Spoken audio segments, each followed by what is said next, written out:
Muy buenas tardes a todos los asistentes, tanto aquellos que nos acompañan presencialmente como aquellos que están conectados a través de sus dispositivos electrónicos por la aplicación Teams. Esta actividad se realiza de manera híbrida, es decir, de manera presencial y de forma telemática. En el día de hoy, nuestra Facultad de Derecho, como es de costumbre, permanentemente ha querido impartir cursos y charlas de actualización jurídica, tanto a nuestros estudiantes, egresados y abogados de nuestra casa de estudios. La charla que nos convoca hoy se denomina Ley 21.389, que crea el Registro Nacional de Deudores de Pensión de Alimentos. Nuestros expositores serán los siguientes, quienes serán nombrados de acuerdo con el orden de su intervención. En primer lugar, don Javier Valderrama Masri, que es abogado, licenciado en Ciencias Jurídicas y Sociales de la Universidad Austral de Chile, ejerció funciones en el sistema público por 10 años, y desde el año 2012 es abogado docente de la Clínica Jurídica de la Universidad Autónoma de Chile, sede de Temuco, en la unidad de familia. En segundo lugar, expondrá doña Eliada Cid Sandoval, quien es abogada, licenciada en Ciencias Jurídicas y Sociales de la Universidad Autónoma del Sur, diplomada en Reforma Procesal Penal, tiene un magíster en docencia universitaria y actualmente es coordinadora de la Clínica Jurídica y Social de la Universidad Autónoma de Chile, sede de Temuco.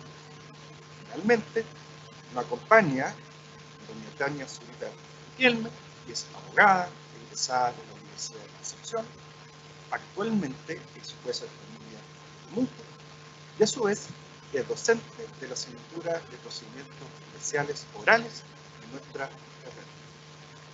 Es importante mencionar que al término de las exposiciones haremos una ronda de preguntas donde podrán participar tanto los asistentes presenciales y de aquellos también que están con nosotros a través de la plataforma Teams, quienes podrán realizar sus preguntas, estos últimos, en el chat de la aplicación.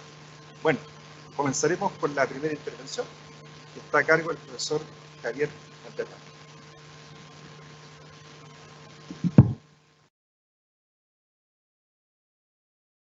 Bueno, muchas gracias, Sergio.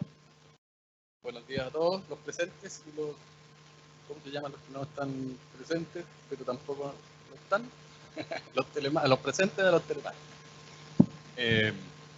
La idea de mi presentación es ver un poquito, someramente tal vez, la génesis de esta nueva ley, de esta reforma, pero no la historia de la ley. La historia de la ley está a disposición de todos si la quieren consultar en la base de datos del Congreso o de Chile. Pero un poco ver cómo se formó, de dónde salió esto, ¿no? Independientemente que hubo otros proyectos de reforma también que no llegaron a buen puerto por distintas razones, pero cómo se formó esto, dónde estamos hoy día.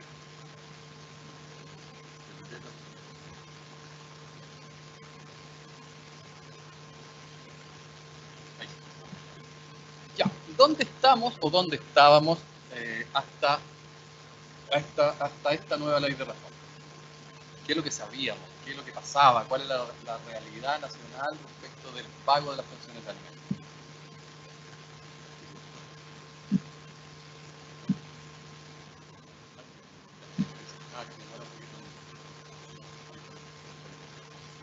Algunos datos previos. ¿Cuántas mamás y cuántas papás son los que reciben la pensión alimenticia? Normalmente se tiende a pensar que son solo mujeres. ¿Está compartiendo? ¿Sí? Ah, se demora un poco. Ya. Se piensa normalmente que son los padres que les pagan a las madres la pensión alimenticia para los hijos en común, si bien en su gran mayoría son las mamás.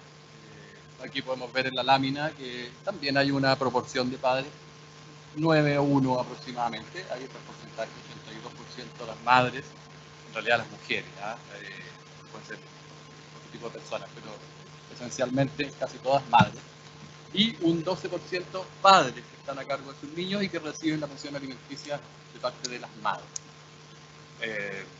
Sin duda que esta reforma, considerando este factor, tiene un cierto sesgo positivo de género, porque mayoritariamente en cantidad al menos, son las mamás las que reciben las pensiones de alimentos. ¿Cómo está el pago de pensiones de alimentos? O cómo estaba hasta hace muy poquito atrás. Ese es el porcentaje de las pensiones que estaban al día y las pensiones que estaban atrasadas. Yo me sorprendí cuando vi estos valores, es increíble la cifra. Un 14% de las personas que percibían alimentos las percibían al día y un 86% estaban atrasadas o directamente no pagadas. Quiero mostrar una lámina a continuación para humanizar esto un poquito más. Esa es la proporción de hijos que percibían la pensión alimenticia, en verde, y en rojo los que no estaban percibiendo o estaban percibiendo de forma insuficiente o incompleta la pensión de alimentos. Ya.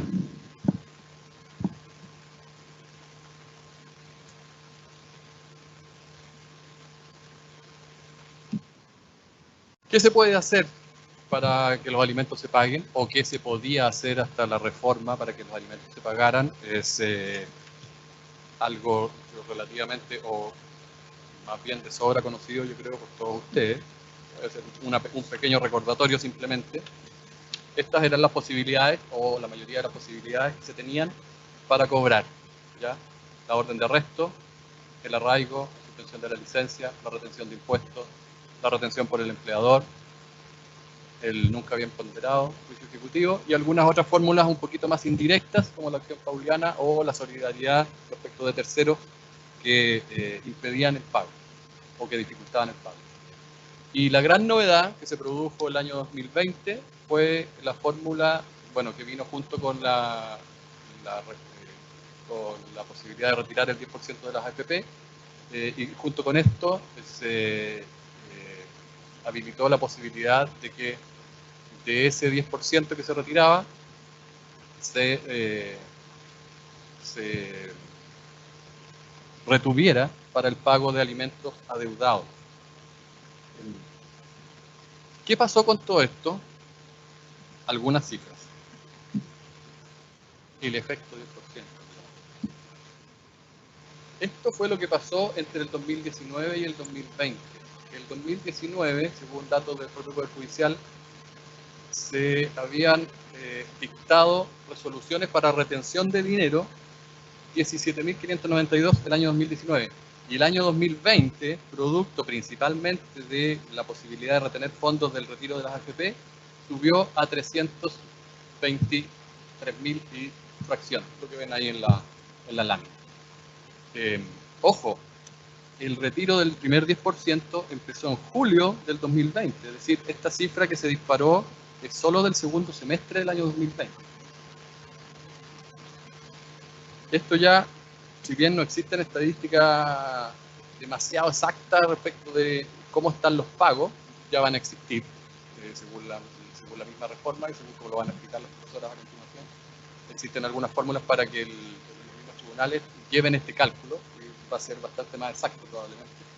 Pero esto ya nos da una idea de qué tan atrasados estábamos, los padres principalmente, también las madres, respecto del pago de las pensiones de alimentos. Ahora hay que considerar además que esto fue solamente el segundo semestre, hay que considerar que el retiro de las AFP era voluntario por parte de las personas que tenían fondos. Entonces, esa cifra está muy lejos de ser el total de deudas de pensiones de alimentos.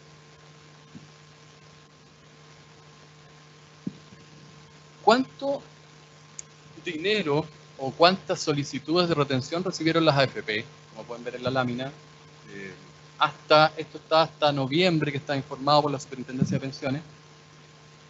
Hasta noviembre del año 2020, mediados de noviembre del año 2020, había más de 600.000 órdenes de retención y pago de 10%, ¿ya? Imputables a deudas de alimentos. El monto que se pagó hasta ese momento, ¿ya? Hasta ese momento, son más de 600.000 millones de pesos. Nos espantamos un poquito a veces, le gusten o no le gusten a uno las AFP, ya cosa de cada uno, de las utilidades que tienen, Esto es el doble de las utilidades que tienen en un año, ¿ya? Las AFP.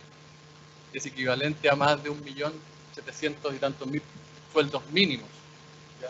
De paso, si me permiten la licencia, quiero aprovechar de, imagino que hay alumnos de la clínica, alumnos míos conectados, así que aprovecho de recordar que el sueldo mínimo subió ahora, en enero de este año, a 350.000 pesos, ¿ya? No sé si para que lo consideren.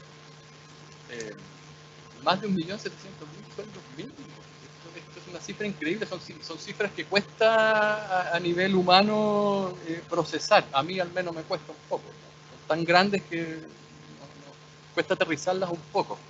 Para aterrizarlo un poco son, por aquí creo que lo había anotado, la Teletón puntó la última 35.000 millones. Es decir, que son como 18, 20 teletones en deuda. A caerse de espalda.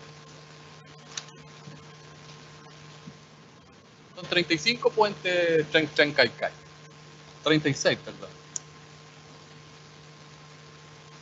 Bueno, finalmente, ¿qué originó todo esto? ¿O qué destapó todo esto? Bueno, destapó la realidad de la cantidad estratosférica de pensiones impagas, de dinero impago, y terminó finalmente en que se dictara esta ley de reforma del sistema de alimentos. Ya, el nombre está ahí, no es muy largo, y terminó en que el mismo 2021, después de este destape colosal, gigante de cifras, se pusieron de acuerdo, digamos, un poquito más los parlamentarios. Había otros proyectos dando vuelta que no llegaron a buen puerto por diferentes razones. Y el Ministerio de Justicia presentó, para no equivocarme, lo voy a leer, en marzo del 2021 este proyecto de ley que finalmente se aprobó en noviembre del 2021 y es la reforma que nos convoca el día de hoy. Ya esta ley reforma toda esta serie de leyes que están en la lámina, la 14.908, el Código Civil, la ley sobre violencia familiar, la de menores, la de adopción de menores y la ley sobre propiedad en la función pública. Nos van a ver un poquito más en detalle más adelante. Esta ley, para terminar, declara entre sus ejes fundamentales estos tres: la promoción del principio de corresponsabilidad entre los padres respecto de la satisfacción de las necesidades de sus hijos, la promoción del interés superior del niño, que ya era un concepto bastante conocido, pero la idea es promoverlo más allá de lo que había al día de hoy, y la facilitación y mejora en el sistema de pago de las pensiones de alimentos, sin perjuicio de algunos otros principios que ya estaban dando vuelta en la ley, en la justicia, y que están entretejidos un poquito en la misma reforma, ¿ya? El bien superior, buena fe, el enriquecimiento sin causa, muchas gracias. ¿Ya? Y estas reformas en particular corresponden a las disposiciones siguientes. Es todo.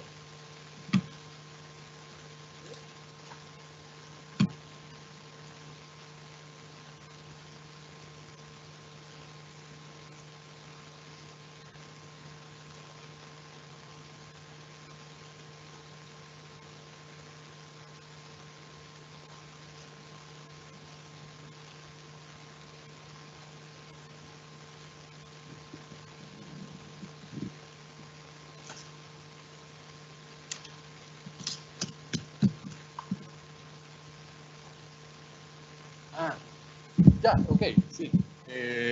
Bueno, entonces para continuar con esto y entrar un poquito ya, de hecho, digamos, de lleno en las principales reformas de la ley, dejo con ustedes a la profesora Eliadas.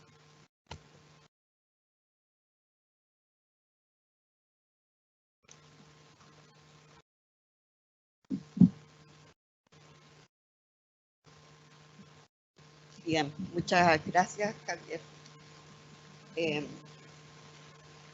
Vamos a ver para compartir. Ahí.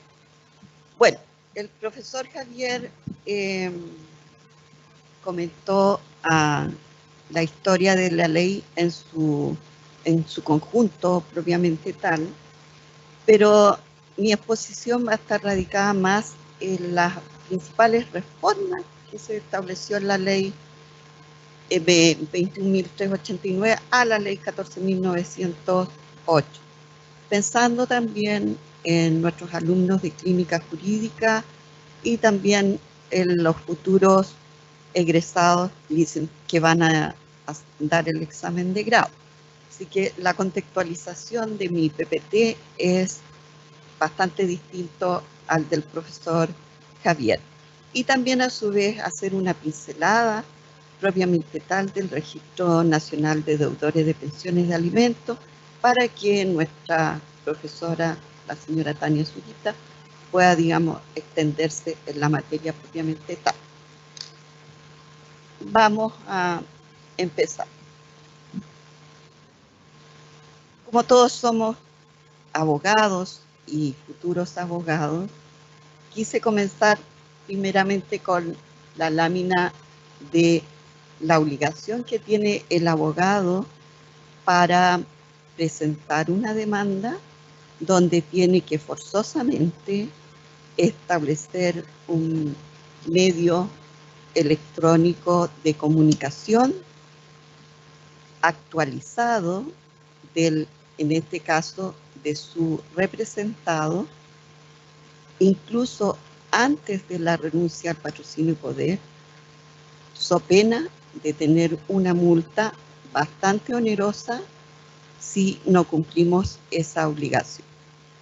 Entonces, partiendo de esa base, yo quisiera hablar de cómo es esto procesalmente. Y en ese sentido, las facultades que tiene el Tribunal de Familia, la principal, y yo creo que la principal reforma que se tiene, y va a ser el dolor de cabeza para los tribunales y para los abogados que van a tramitar, es que la pensión de alimentos debe expresarse en unidades tributarias mensuales, sabiendo que mes a mes sube esta unidad tributaria mensual. Por otra parte, estamos pensando en la resolución, los alimentos provisorios les da la facultad al tribunal para que oficie también a una entidad para aperturar la cuenta de ahorro respectiva, que se está haciendo. Pero aquí hay algo novedoso porque dice u otro instrumento equivalente. Habrá que pensar a futuro, de acuerdo a la experiencia, cuál será el otro instrumento equivalente. Para acreditar la capacidad económica en este caso del alimentante, el tribunal tiene de oficio a petición de parte la facultad de poder oficiar a todas las entidades para establecer esta capacidad económica.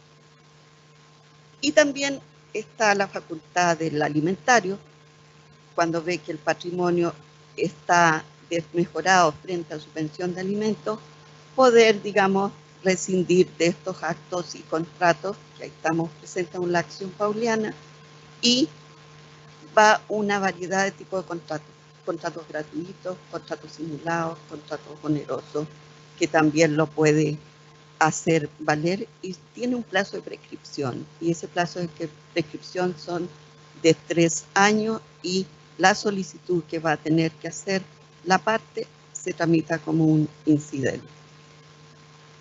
Y por último, también esa resolución tiene que hablar de los gastos extraordinarios para poder propender a que los padres contribuyan de manera armónica en ese sentido.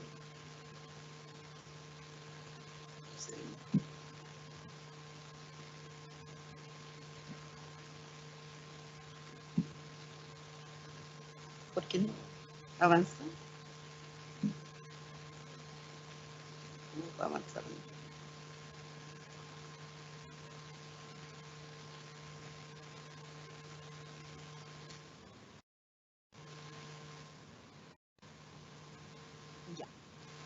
Otro punto importante también es el monto máximo de la pensión de alimentos. Ustedes saben que no puede exceder el 50% de las rentas que tiene el alimentante.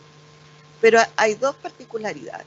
Aquí ahora se elimina el porcentaje, ya no se puede, digamos, solicitarlo a través de la demanda, y le da la facultad al tribunal que, fíjense, que puede exceder del 50% de las rentas del alimentante, y aquí tomando en cuenta el interés superior del niño. Aquí también va a ser, digamos, un aprendizaje para todos en ese sentido. Importante también que hay grandes reformas en cuanto a la modalidad del pago por retención. Aquí hay actores como el trabajador dependiente, que eso ya lo tenemos, pero también está la persona que perciba una pensión de vejez, invalidez y sobrevivencia. Y a su vez el trabajador independiente, pero que esté sujeto a contrato de honorario. Y esta resolución que se aprueba la retención o la ordena, se notifica por cédula. Entonces, ojo, igual también vamos a tener una notificación del CPC, pero faculta a los magistrados de hacerla en otra forma más expedita. Ustedes se imaginarán que puede ser la que nosotros tenemos esa carga, que es a través de correo electrónico. Y tiene también obligaciones para este empleador y esta entidad pagadora de la pensión. Y así el empleador debe dar cuenta al tribunal el término de la relación laboral dentro del término de 10 días, so pena de que sea solidariamente responsable del pago de la pensión si no cumple con la obligación. Y también otros ministros de fe relacionados con la temática laboral, con el presidente del sindicato o el funcionario de la inspección del trabajo cuando se celebren las actas respectivas. Igual, el tribunal laboral también puede ordenar el retener el pago, sobre todo si estamos en una demanda de indemnización por años de servicio y este deudor está en el registro, está vigente y tiene la facultad de retener ese pago. ¿Ya? Y vaya que es importante, porque lo coloqué en la lámina, porque hay sanción al incumplimiento, y esa sanción al incumplimiento o es multa y también es una medida disciplinaria para los funcionarios. Entonces, no deja de ser importante. Otro hito importante es la imputación al pago de la pensión de alimentos.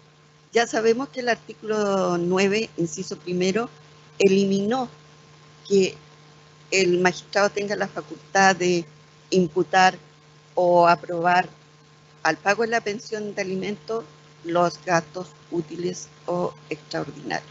Entonces, no puede. Sin embargo, en la etapa de cumplimiento, a petición del alimentante, puede requerir al tribunal que se imputen estos gastos útiles y extraordinarios, pero tiene un tope del 20% de la pensión fijada. ¿Qué puede hacer el tribunal? Que eso ya está, obviamente, es la imputación a derechos reales como el usufructo, el uso o habitación. También las partes pueden celebrar la transacción. Ustedes saben que las partes pueden hacerlo por los alimentos futuros y ahí tienen una serie de obligaciones. El monto de la NUTM, mirar las circunstancias que rodearon para determinar esta capacidad económica y la necesidad del alimentante, ver la proporción también de los gastos útiles y extraordinarios, cabe la retención, esto es muy habitual que lo manejamos en clínica, el pago por modalidad, que las partes las pueden realizar. Sin embargo, si incumple la obligación, este alimentante, el juez de oficio a petición de parte puede establecer esta modalidad también. En cuanto al requerimiento de pago, lo más importante es que el pago parcial no va a suspender el procedimiento de ejecución y tampoco hace exigible una nueva liquidación. Entonces, eso es importante. Pero, ¿qué pasa si la persona objeta una liquidación? Aquí el tribunal también va a resolver de plano o una vez evacuado el traslado de la contraparte, y solamente procede el recurso de reposición, siempre que la parte no haya sido oída. Si la parte haya sido oída, no procede el recurso de reposición. Debe ser fundado y debe ser presentado dentro del tercero día. Resuelve de plano el tribunal, pero en el evento de que sea compleja, puede citar a la otra parte. No procede recurso alguno después de la resolución que resuelve o rechaza la reposición. Y se notifica en forma electrónica, sino por el estado diario electrónico a su vez. Otro punto importante es la medida cautelar. Ustedes saben que subsistió el artículo 6 sobre las medidas precautorias, pero esta nueva ley agrega una medida cautelar, y esa medida cautelar es la retención de los fondos del alimentante en instituciones bancarias. O sea, le da esa facultad en cualquier etapa del procedimiento y obviamente se va a notificar por medio electrónico a esta entidad, y esta entidad es la que debe comunicar a este alimentante. Y también podría ser eventualmente por carta certificada.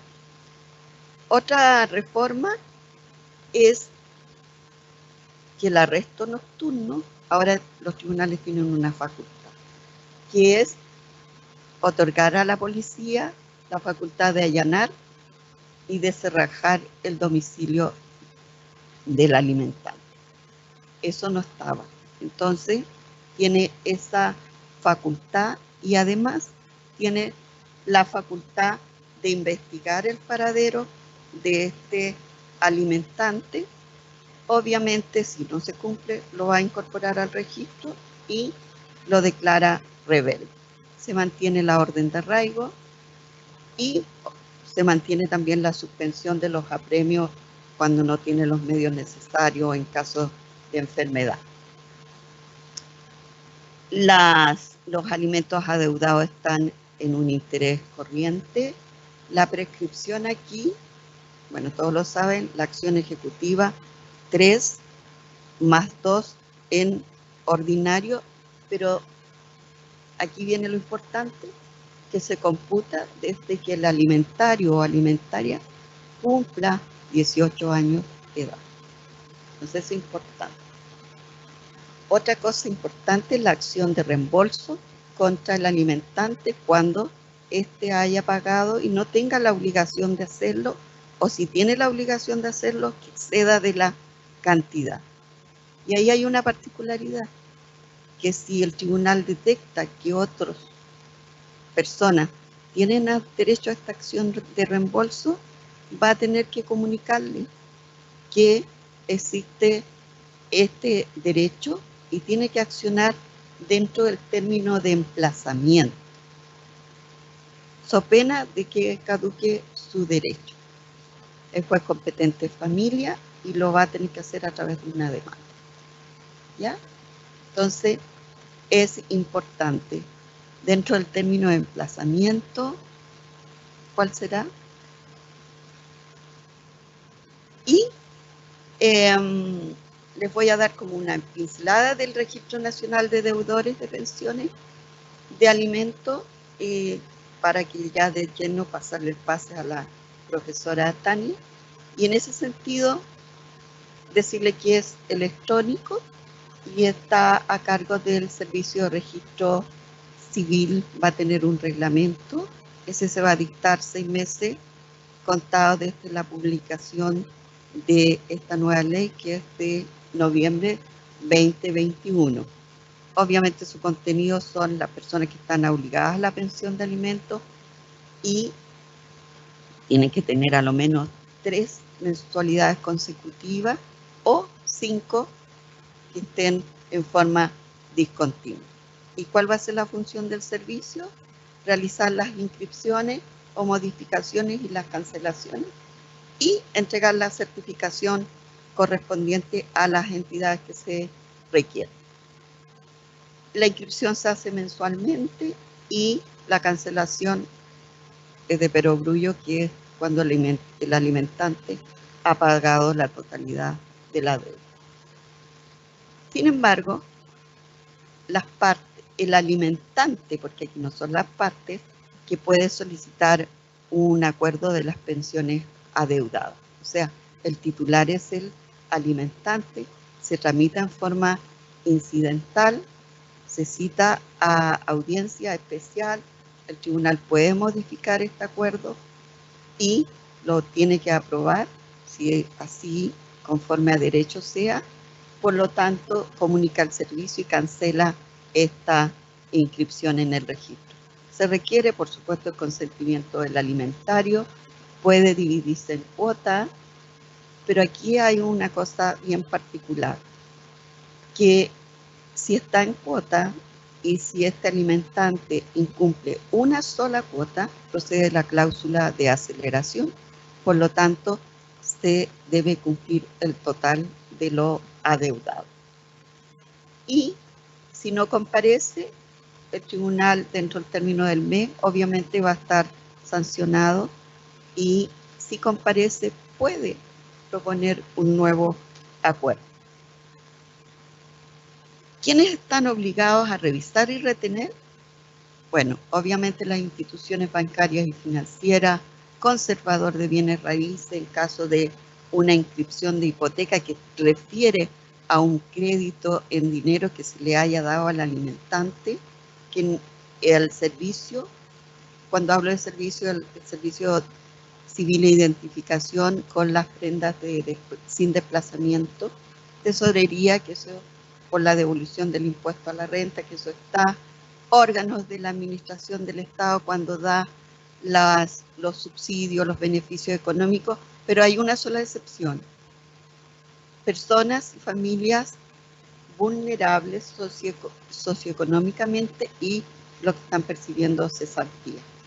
Los tribunales de justicia, tanto los juicios ejecutivos como los concursales, las AFP, son solidariamente responsables por el 10% cuando no lo hace o cuando existe una medida cautelar. El tribunal laboral también.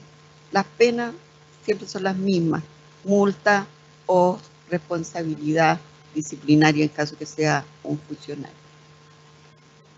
Después tenemos así, a grosso modo, los traspasos de bienes sujetos a registro por compraventa. Bueno, interviene forzosamente el Servicio de Registro Civil y el conservador de bienes raíces, que si existe esa anotación, obviamente no se va a poder hacer el traspaso, y hay una serie de particularidades para los efectos de que lo puedan lograr hacer. En el caso de pasaporte y la licencia de conducir también. Estando el registro vigente de un alimentante, no puede. Sin embargo, podría, si justificaran que es importante para su actividad económica. Se fue contratado como un chofer, o es un piloto de avión, o no sé, tiene que ir viendo la particularidad caso a caso. Y otra cosa que no les va a gustar a la juventud que se quiere, o cualquiera que se quiere contraer matrimonio o celebrar un acuerdo de unión civil, porque el oficial del servicio del registro civil debe comunicar a los contrayentes si existe un registro vigente en el registro de deudor. Entonces, eso es importante. Hay modificaciones en el Código Civil, que es un acreedor preferente para el pago, es de primera clase. El crédito en la adopción debe también existir una revisión en el registro, y en el caso de la ley de menores, si la persona está en el registro y solicitan una autorización para salir del país, puede el tribunal autorizarlo porque tiene un registro vigente. Bueno, espero que les haya gustado. Fue bastante procesal y bastante, digamos, apegado a las reformas de la ley, para que lo tengan, digamos, más didáctico en el sentido de el estudio, si es que les toca en el examen de grado alguna pregunta por ahí. Ahora bien, muchas gracias y dejo con ustedes a la profesora Tania Zurita. Voy a... ¿Cómo lo saco aquí? Acá. Ahí. Sí, aquí. ¿Ah?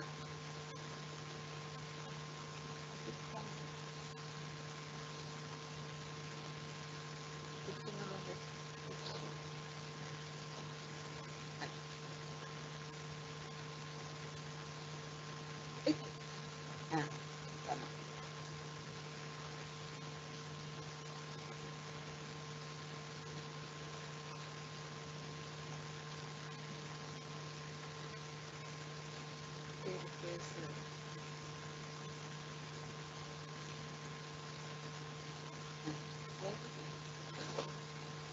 Muchas gracias.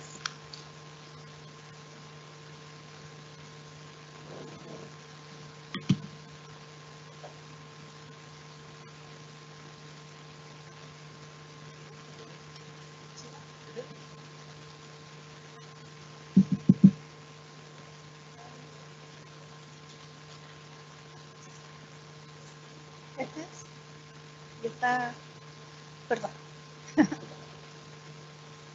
Perdón, ahí está. No, ¿no? ¿Sí? ¿Se ve? ¿Sí? Bueno, buenas tardes a todos, muchas gracias por la invitación. Vengo hoy día, efectivamente, como han presentado, como profesora de esta universidad. En algunos meses, ustedes saben que comparto con otros jueces también el curso, pero además me han invitado para conversarles a ustedes cuáles son los desafíos de la implementación de la ley desde la judicatura. ¿Qué es lo que esperamos los jueces que suceda con esta ley y cuáles son los desafíos a los que nosotros hoy día nos vemos enfrentados? ¿Cuáles son nuestros miedos y nuestras oportunidades de mejorar, como dicen los psicólogos y otros profesionales, ciertos de la escritura? Bueno, que no son abogados, claramente, porque nosotros somos un poco más pesimistas frente a todo. De todas maneras, quiero hablarles de conceptos. Lo que me interesa es que ustedes, más que conozcan datos, desde nosotros, nuestra labor como jueces, es fomentarles el estudio, que entiendan los conceptos, por qué es importante esto y por qué desde la academia y del ejercicio, sobre todo ustedes que van a ser futuros abogados, algunos colegas míos espero en la academia judicial, podamos entonces darle un nuevo rumbo y que no nos vuelva a pasar la catástrofe que con tanto número aquí nos presentó el profesor Valderrama. Vamos a ver ciertos desafíos. Respecto a los desafíos, quiero, hablar, retroceder un par de pasos. Esto ya los dijeron, pero quiero ver un par de pasos de por qué estábamos tan mal y esperamos que esto signifique un inicio a una mejora con esta nueva ley en relación al incumplimiento de las pensiones de alimentos. Como ya señalaron mis predecesores aquí, discusiones anteriores, existía un alto nivel de incumplimiento y en consecuencia una insuficiencia casi total de los medios que teníamos a disposición como mecanismos de cobro en la ley 14.908. O sea, los juicios declarativos de las obligaciones alimentarias eran rápidos, llegábamos a sentencia o acuerdos relativamente pronto, pero el cumplimiento era eterno, ineficaz e inútil muchas veces. Eso sucedía y eso ustedes saben que se ventiló dentro de la opinión pública con las reformas constitucionales que motivaron la retención y el cumplimiento de las obligaciones alimentarias a través de la retención de las cotizaciones previsionales. Ustedes todos saben, me imagino, lo que pasó en julio del año 2020. Además, había otro tema que quiero también tratar muy brevemente, que era la multiplicidad de criterios, incluso dentro de un mismo tribunal, respecto a las materias asociadas al cumplimiento. Cada tribunal manejaba el cumplimiento de los alimentos de manera particular, incluso en los juzgados que eran unipersonales de composición múltiple, que son juzgados que tienen varios jueces, como por ejemplo el juzgado de familia de Temuco. Cada juez tenía criterios distintos uno del otro. ¿No está funcionando? Ya, ¿y eso cómo lo hago? Pero, sí. No. Sí lo tengo aquí incluso. Perdón. ¿Ahora sí? Eso. Ay, ¿se ve más bonito? Sí. Pero ahí se ve más bonito. Ya, entonces les estaba contando que esta ley viene a arreglar esto de la multiplicidad de criterios que había en primera y en segunda instancia, lo que significaba, ustedes saben siempre, inseguridades jurídicas para los abogados y eventualmente para los mismos beneficiarios. También hay un cambio de perspectiva en la aplicación de las normas de cumplimiento de alimentos que me interesa también desarrollar muy brevemente para que ustedes entiendan por qué nosotros al enfrentarnos a este tipo de deudas no podemos considerarlas como deudas civiles, no podemos considerarlas como obligaciones civiles que ustedes estudian en pregrado, sino que tiene otra naturaleza y eso va a significar también, digamos, un poco entender por qué se dictó esta ley y por qué el legislador genera estas herramientas para lograr su cumplimiento. Y por último, digamos, el entrampe o la dificultad que significaba y que significa todavía la posibilidad de que la tramitación del cumplimiento de las obligaciones alimentarias esté autorizado a realizarse por usuarios de manera personal sin asistencia letrada, sin abogados, ¿ya? Que es bien complejo, tengo que decirlo, muy complejo. Ya. Respecto a la insuficiencia, bueno, aquí voy a decir muy cortito porque el profesor Valderrama se extendió bastante y es lo que él señaló. Hoy día teníamos solo estas medidas que decían en relación con las limitaciones a las libertades personales, que ustedes saben no era muy popular, no era generalmente lo que significaba era que aumentaba el odio entre los intervinientes, pero no lograba el pago de la obligación, que era lo que nosotros queríamos. Había un tema de retención de devoluciones de impuestos, que fue un poco más efectivo en su momento. El proceso ejecutivo, que era de muy poca aplicación, toda vez que, como dije, los usuarios tramitan solos, sin asistencia letrada. Por lo tanto, la dificultad de un proceso ejecutivo, como ustedes tienen que saber, tienen que haber tenido un procesal ejecutivo con algún profesor acá, tiene muchas dificultades técnicas jurídicas que no son manejadas por usuarios que no son abogados, y además el 80% de nuestros usuarios tienen un patrimonio que no es, digamos, sujeto a procesos de remate, no tienen bienes, por eso es que estamos justamente peleando pensiones de alimentos que son muy bajas, así que era muy poco el proceso ejecutivo que se generaba. Y por último, que es lo que hemos tenido más resultados, son las reformas constitucionales asociadas a la retención de ahorros previsionales de aquellos cotizantes, deudores alimentantes, que les traje el dato súper fresco. Juzgado de Familia de Temuco, al corte de hoy, ha decretado 11.955 órdenes de pago asociadas a la retención del 10%. Esas son causas que están liquidadas, que no tienen controversia respecto a los montos y que además tienen montos contra los cuales se pueden pagar. Ustedes saben ya que al final mucha gente no tiene fondos, entonces estas son órdenes de pago respecto a aquellos cotizantes que tienen todavía retención. Por lo tanto, es un porcentaje bajo respecto del total de las deudas alimentarias, y estoy hablando solo de la jurisdicción de Temuco, que tiene las comunas aledañas. Imagínense cómo sería a nivel nacional. Además, esto solo para dar un dato, además de lo que señala el profesor Valderrama, nosotros tenemos causas, deudas cobradas a través de estas retenciones que eran de sentencias de antes del año 2000. O sea, hay gente que tenían deudas por 20 años, 25 años vigentes y que solo lograron cumplir una parte de ellas a través de esta retención. Entonces, no es solo que no paguen, sino que la cultura del incumplimiento es de larga data y culturalmente casi enquistada en Chile, ¿ya? Y por eso es que se habla de esos números tan grandes que habla el profesor. ¿Qué pasa en la nueva ley? La nueva ley establece nuevos mecanismos para lograr el cumplimiento efectivo de la deuda alimentaria y que además este sea oportuno y eficaz, que es lo que a nosotros nos interesa. A ningún juez de familia del país le interesa que alguien tenga una reclusión nocturna o que se vaya arrestado, que no pueda salir del país de vacaciones en el verano. Lo que nos interesa es que el niño ni adolescente tenga los fondos para poder sobrevivir ese mes. Eso para que quede claro en términos de concepto, ¿ya? Creemos entonces que las herramientas de la nueva ley y las modificaciones es un primer paso para lograr ese cumplimiento. Y dentro de esto, la creación del Registro Nacional de Deudores, que si bien se ha entendido, es una herramienta no sancionatoria. Todos ustedes aquí tendrán que entender que igual es un castigo estar incluso, así como en el registro de la vergüenza, como le escuché algún profesor en su momento, del incumplimiento de las obligaciones alimentarias. Pero esto tiene consecuencias inmediatas, directas, en los ámbitos personales, administrativos, financieros, que no tenían hoy en día y que yo creo que efectivamente es un primer paso para lograr que se pague o se le dé la importancia que tiene la obligación alimentaria por sobre otras obligaciones que puedan tener las personas. Ustedes entenderán hoy día que la deuda, por ejemplo, con el retail es mucho más baja que la deuda con los niños, niñas, adolescentes a través de la pensión de alimentos. Eso da cuenta que estamos, ¿cierto? En algún momento perdimos el rumbo, pero así es.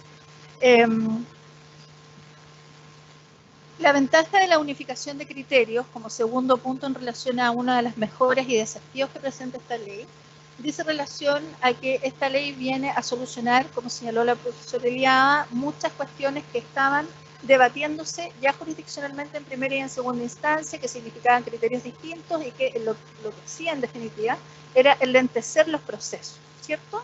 Si un tribunal cree que es una acción ejecutiva y prescribía en 3 años y el otro tribunal que era una prescripción ordinaria y excede en 5 años y otro tribunal cree que no procede la prescripción y por lo tanto tenemos que liquidar deudas de 30 años, por supuesto que genera un enlentecimiento en el proceso de cobro, que es lo que nos interesa. Aquí la ley estableció criterios en el proceso declarativo, o sea, cómo tenemos que aplicar una pensión de alimentos a través de la UTM, que ya señalaron, que tiene sus dificultades, por supuesto, pero por lo menos es una unificación. Además, nos obliga o nos limita un poco a los jueces a otorgar estas pensiones de alimentos que le decíamos nosotros en especies, ¿cierto? De manera tal que no es llegar y ofrecer, por ejemplo, un metro de leña o el pago de la lista de utilidades escolares, cuestiones que eran para cumplimiento muy difícil, sino que nos limita y de manera tal que luego el cumplimiento sea un poco más fácil y ordenado y además sea unificado a nivel nacional. Por lo tanto, si hay una persona que vive en Arica y está cobrando después en Temuco, tengamos todos la misma manera de establecer y cobrar esa cuestión. Por supuesto que la UTM es una unidad que no era de conocimiento o de aplicación práctica.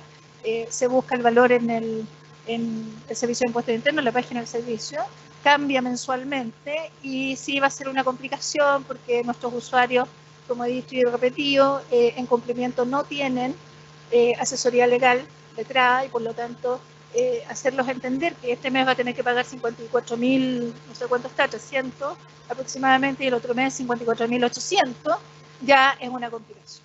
Entonces ahí corresponde, yo creo que esa es una labor que tenemos como tribunal, de tratar de que el acceso a la justicia sea mucho más efectivo y tratar de lograr que las resoluciones sean claras para que la gente entienda este cambio cultural. Además nos obliga, lo que no hacíamos antes en general, a fundamentar siempre por qué estamos estableciendo la pensión de alimentos y cuál es el monto y por qué estamos, digamos, estableciendo ese monto en particular. Esa argumentación no era obligatoria antes y por lo tanto casi no se cumplía en algunos casos, ¿ya? Como dije, se unificó el criterio en cuanto a la prescripción, la naturaleza de la acción y la acción de reembolso, que es una acción, como dijo la profesora Eliada, que era bien anhelada y está, creemos nosotros como jueces, establecidos para aquellos casos en que un alimentario cumple 18 años, o sea, puede actuar procesalmente por sí solo, pero su madre o su cuidadora continúa cobrando su pensión de alimentos y él quiere condonar la deuda o llegar a una transacción con su padre o con el alimentario. Esto se da muchas veces y en ese caso existe esta acción de reembolso para que este padre o este cónyuge, que a pesar de haberse declarado el divorcio sigue pagando, pueda entonces accionar en contra de quien ha percibido esta pensión de alimentos y poder entonces reembolsar esas sumas de dinero, lo que no sucede hoy día. Hoy día no teníamos solución jurídica para este caso y efectivamente se da muchas veces. Ya. Esto me interesa contárselos más que nada porque es un cambio de perspectiva que algunos jueces de familia venimos tratando de establecer hace mucho tiempo, pero entendemos que con esta ley ya queda más o menos claro que es la intención del legislador. La ley 14.908 pone claramente la carga procesal del cobro de la obligación en el acreedor, ¿cierto? Estoy hablando en términos procesales, o sea, es una obligación civil, y si yo alimentario quiero percibir una pensión de alimentos, yo tengo que ir al tribunal, yo tengo que solicitar el cumplimiento, yo tengo que hacer todas las acciones asociadas al pago de la obligación. ¿Cuál? Obligación civil normal, ¿cierto?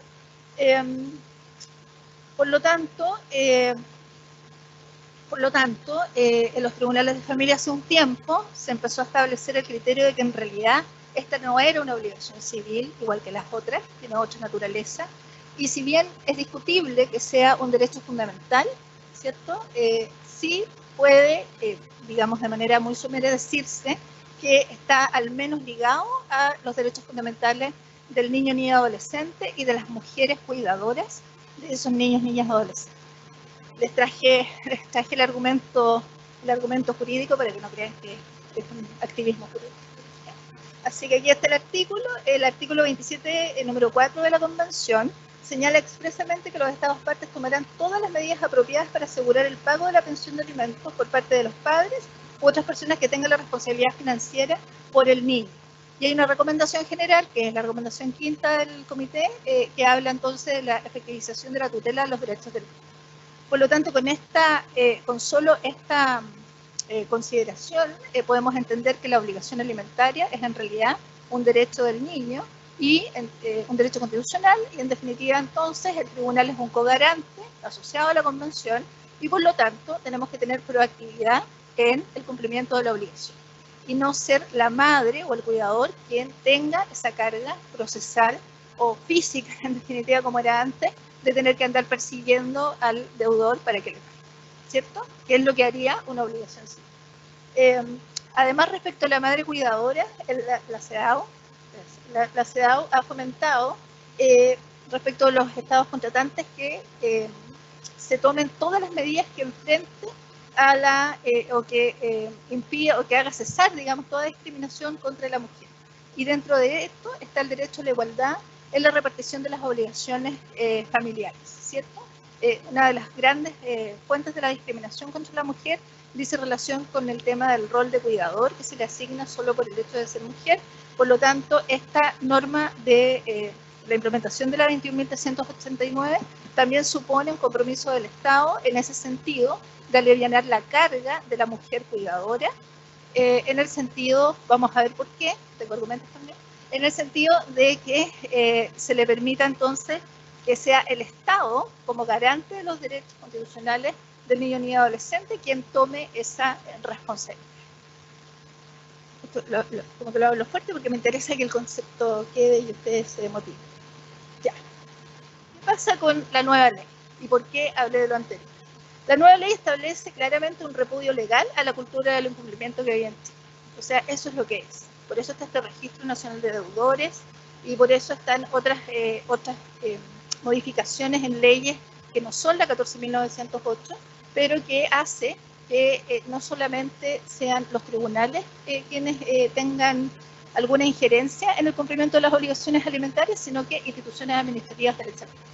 Entonces establece, creo yo, este repudio a nivel legal de que el incumplimiento está mal y que no podemos entonces permitirlo ni aceptarlo, como sí se hacía hasta la fecha.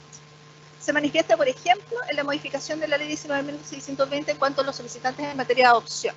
Hoy día, un matrimonio o una persona que pretenda adoptar un hijo no puede estar incluido en el registro de deudores. Por lo tanto, se entiende que para ser un buen padre o una buena madre debe haber cumplido con su obligación alimentaria de manera absoluta. O sea, es un repudio legal a aquel que ha incumplido esta obligación alimentaria. ¿Ya? Hasta antes de esta ley no había ninguna consideración al respecto.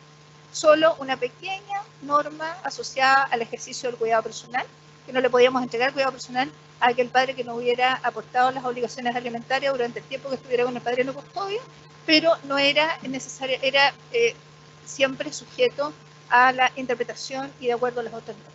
Así que, por ejemplo, además, se incluye como una conducta sancionada en materia de violencia intrafamiliar el incumplimiento de la pensión de alimento y se considera como una vulneración de la autonomía económica de la mujer o definitivamente una vulneración patrimonial.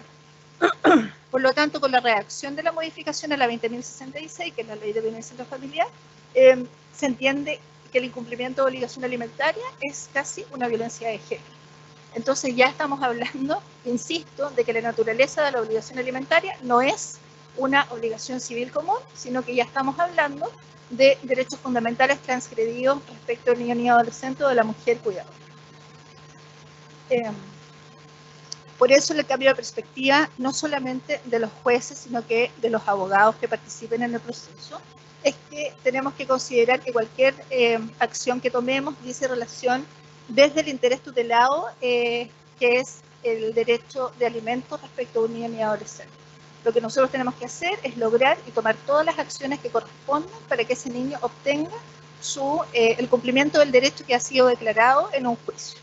¿Ya? Por eso la proactividad, esta ley establece, creo yo, una proactividad de las instituciones en general, no solamente de los tribunales de justicia, sino que además de las policías, hasta los conservadores de bienes raíces, o sea, hay instituciones que antes no tenían ningún interés, los bancos, qué sé yo, y ahora van a tener todos que estar involucrados en el cumplimiento de la obligación, sea vía retención o sea vía aviso a quienes correspondan para que logremos la Entonces estamos todos cogarantes, creo yo, y eso supone que el legislador entiende que somos todos cogarantes respecto a esta obligación alimentaria. Por eso el registro es unificado a nivel nacional y vamos a tener acceso a él a nivel nacional como si fuera cualquier otro registro. Es como si fuera el DICOM, ¿cierto? Nosotros le decimos así como el DICOM de deudores, que lo hemos pedido tanto tiempo. Por eso estamos contentos, debo decir. Tiene sus dificultades, pero creo que este es un primer paso. Y además, y lo más importante, se aliviana la carga histórica que ha tenido el padre custodio, en general mujeres, como dijo Javier, pero hay muchos que son abuelos, que son otros adultos o que son padres, hombres, que asumen la crianza de los niños y que además tienen que hacerse cargo de perseguir al otro para efectos de cumplir con su corresponsabilidad. Y eso es algo que hay que cambiar porque ustedes saben que la obligación de corresponsabilidad corresponde a ambos padres por ley. ¿Cuáles son los desafíos con la implementación de esta ley? Creo yo, desde los tribunales de justicia y desde todo el foro y la academia. Primero va a ser una alta carga, nosotros ya sabemos, estamos preparados, porque va a haber que modificar todas las pensiones de alimentos a UTM, tenemos que liquidar una vez al mes de oficio o petición de parte todas las causas de cumplimiento que tenemos en el tribunal, y vamos a tener una alta carga de trabajo para efectos de llevar a cabo de que el Registro Nacional de Deudores funcione, ¿cierto? Así que, bueno, eso se nos viene, hay que ser optimistas con eso. Después, creo yo que la etapa de cumplimiento, que está muy dejada de lado hoy día, debiera ser muy importante en cuanto a representación legal, debieran los abogados estar interesados en esa etapa del proceso y debieran ampliarse las clínicas jurídicas y las corporaciones de asistencia judicial, la atención de los usuarios respecto de estas etapas de cumplimiento, puesto que la sentencia declarativa hasta el momento en materia de alimentos, y por eso es que estamos aquí, es ilusorio para efectos de lograr lo que se necesita, que es que el niño ni adolescente tenga tenga lo que corresponde para poder vivir dignamente. Y por último, y también esto lo dejo como un desafío, el desarrollo de la academia. Siempre hemos tenido un poco ahí, las judicaturas de familia, un poco de mala fama, que la cosa es simple, que para qué vamos a estudiar esto, ¿cierto? Los abogados como que la academia y los abogados en general no le ponen mucha cosa, pero últimamente nos hemos dado cuenta que efectivamente es harto más complejo. Las decisiones son digamos, de una complejidad que reviste, que necesitamos insumos, y los jueces tienen sus insumos desde la academia, desde el desarrollo de los mismos abogados, ¿cierto? Y desde la jurisprudencia. Así que les dejo los desafíos que no solamente, como dije, suponen una intervención de los tribunales, sino que de todo el Estado que tiene que hacerse cargo entonces de lograr que las obligaciones alimentarias culturalmente y compulsivamente, en su caso, se cumplan. Esto era lo que yo tenía preparado, pero no haberme pasado tanto el tiempo y los dejo entonces con el resto de la actividad. Muchas gracias.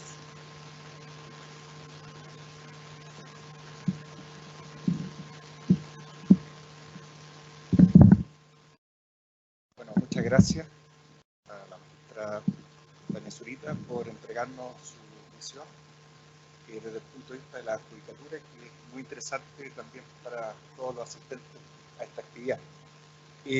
Con estas tres posiciones se termina esta actividad, pero siempre al último dejamos la posibilidad de que los asistentes presenciales o aquellos que están asistiendo de forma telemática hagan sus preguntas, comentarios que estimen pertinentes, y doy la palabra a aquellos que están presencialmente acá por si alguien quisiera hacer alguna pregunta o comentario a nuestros tres expositores.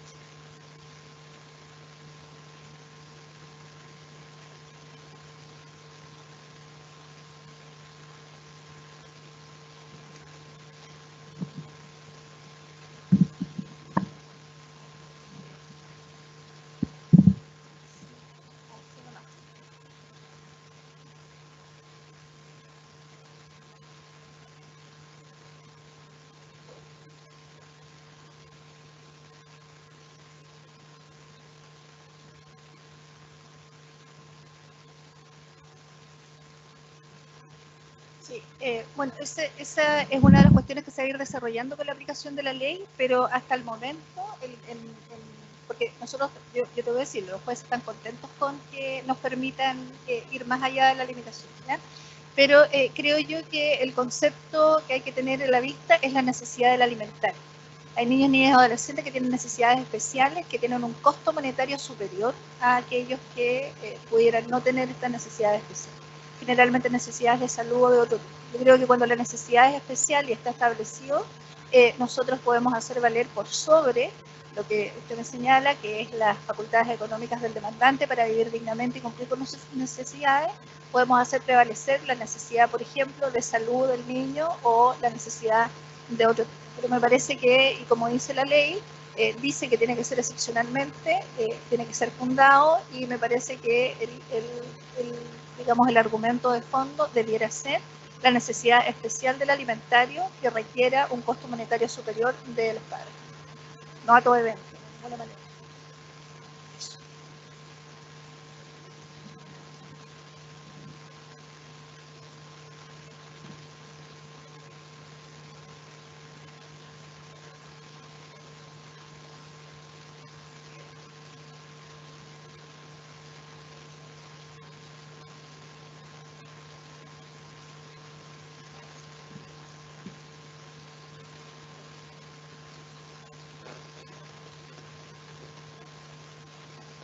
Uh-huh.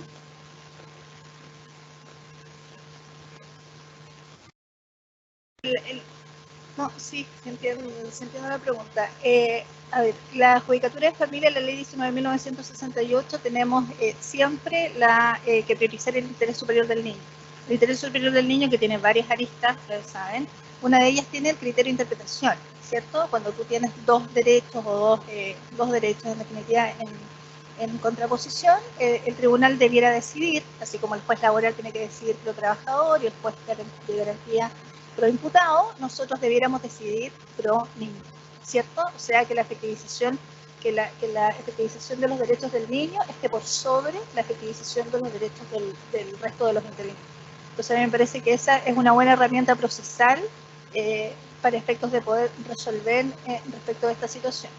Yo hice presente esta nueva perspectiva porque a mí me parece relevante entender que aquí lo que está en juego no es una suma de dinero para cualquier objetivo, sino que es una suma de dinero para sustentar las necesidades de un niño y en definitiva su vida personal y futura, ¿ya? Sin ese dinero quizás el niño no pueda subsistir.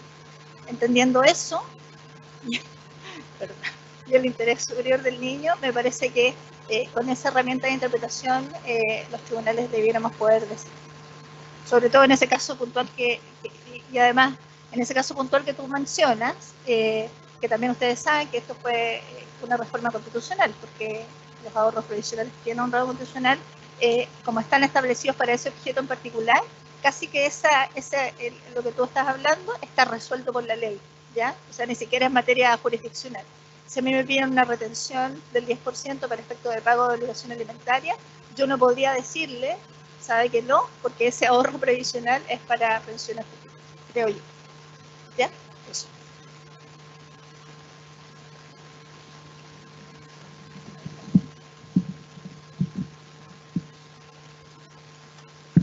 Muchas gracias por sus preguntas, pero también tenemos que darle la posibilidad a aquellas personas que están conectadas a través de la aplicación Teams que hagan sus preguntas. Y aquí hay una pregunta que queda abierta acá para las personas que están exponiendo, que es acerca de la acción de reembolso, sobre quién va a ser el tribunal competente para conocer de esa materia.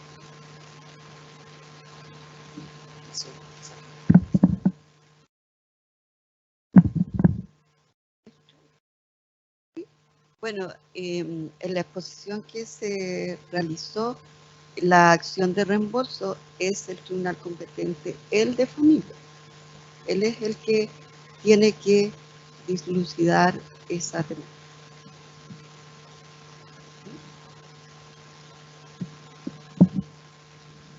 Bueno, vamos a ver acá si tenemos alguna otra pregunta. Hay otra pregunta que se refiere a la UTM y la consulta es si este reajuste de la UTM influye en lo que debe pagarse o solo se toma en cuenta el valor de la UTM a la fecha en que se fijó la pensión. No sé si...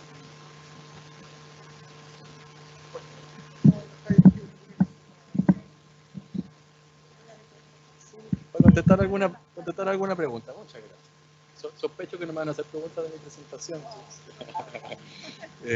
Lo que se establece claramente es que el pago es en UTMs al valor de la fecha de pago. O sea, no hay duda posible. Va a ir cambiando la pensión mes a mes cada vez que se pague, incluso si se paga unos días atrasados tendría que pagarse, entiendo yo, que si no se paga hoy se paga mañana, esto cambia el mes, tengo que pagarlo al valor del día en que lo pago, nada más. No sé si te respondo la pregunta. Gracias, profesor Javier. Bueno, tenemos una última pregunta de don Saúl.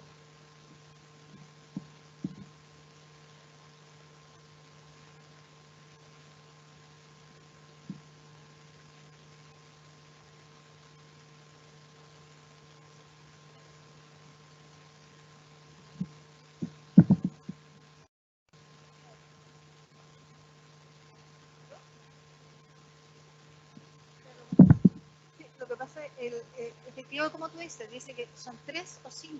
Entonces, yo creo que, y eso nosotros lo habíamos planteado, porque además como nosotros tenemos que hacer las liquidaciones de oficio, vamos a tener que ver la situación porque nosotros tenemos muchas personas que hacen, que cumplen parcialmente la situación. Yo creo que como no dice 3 periodos seguidos y 5 discontinuos. Entonces, pero yo creo que si hay una deuda, debiera estar en el registro.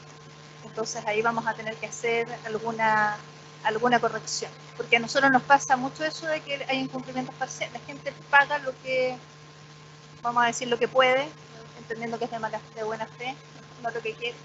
Entonces sí, yo creo que ahí va a haber que ver. Pero la ley dice 3 periodos y 5.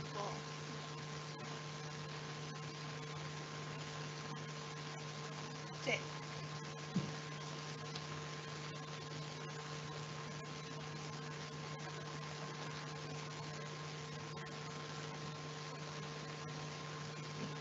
Sí. Sí. Sí. Sí. Sí. O sea, lo que pasa es que a nosotros nos pasa eso hoy día con el reajuste. ¿Ya? Las pensiones de alimentos se reajustan una vez al año, una vez cada 6 meses, de acuerdo a lo que dice la resolución. Y la gente no entiende que debe porque reajustamos y tiene una deuda asociada al reajuste. Y nunca supo que había deuda. Yo creo que en ese caso, de verdad, si tú me preguntas a mí, yo creo que en ese caso vamos a tratar de compeler al pago de la deuda, ¿ya? Al pago de la deuda por otros medios antes del registro. Yo creo que el registro supone aquel deudor, como dicen los carabineros, contumaz, como dicen los carabineros consuetudinarios, que no paga y que tenemos muchos de esos, pero no aquel deudor que por un error de desinformación no pagó, digamos, estos reajustes, porque además, yo no lo quise decir delante, pero en realidad la aplicación de la UTM como valor de pago va a generar muchas complicaciones. O sea, nadie está acostumbrado a la UTM, además que tiene valores en... a ver, parece que tenía la de enero. Tiene valores en... La de enero es de 54.442 pesos. Entonces tú comprendes que nadie anda con... O sea, nadie transfiere. Siempre va a haber como un desfase ahí respecto del valor. Entonces yo creo que en esos casos, igual como lo hacemos con el reajuste del día, vamos a buscar el cumplimiento de esos montos residuales asociados a otros mecanismos que nos da la propia ley. Si el registro es uno de los mecanismos, pero en ese caso yo creo que debiera ser. Sí, claro. De paso. Diciendo. Depende de quién represente, o disentir de su criterio, o... No le voy a dar la oposición ahora.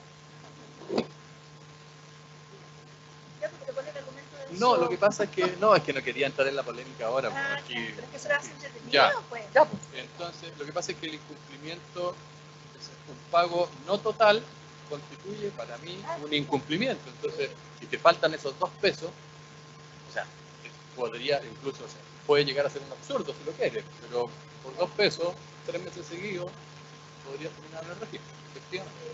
O sea, por 3 pesos. Claro, lo más probable es que la jurisprudencia vaya corrigiendo, digamos, esas cositas, pero depende a quién se represente, podríamos tener un criterio u otro. Claro.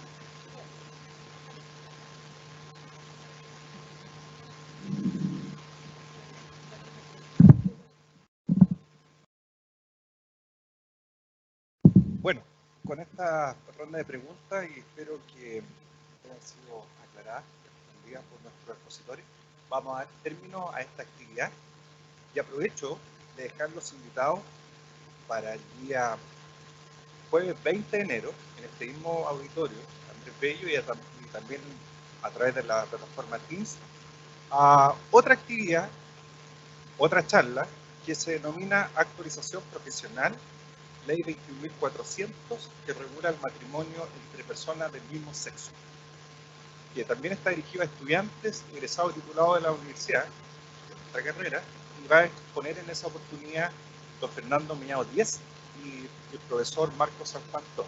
Ambos son docentes de nuestra casa de estudio. Así que con esto damos por terminar esta actividad y muchas gracias a todos los que asistieron. Muchas gracias a los expositores.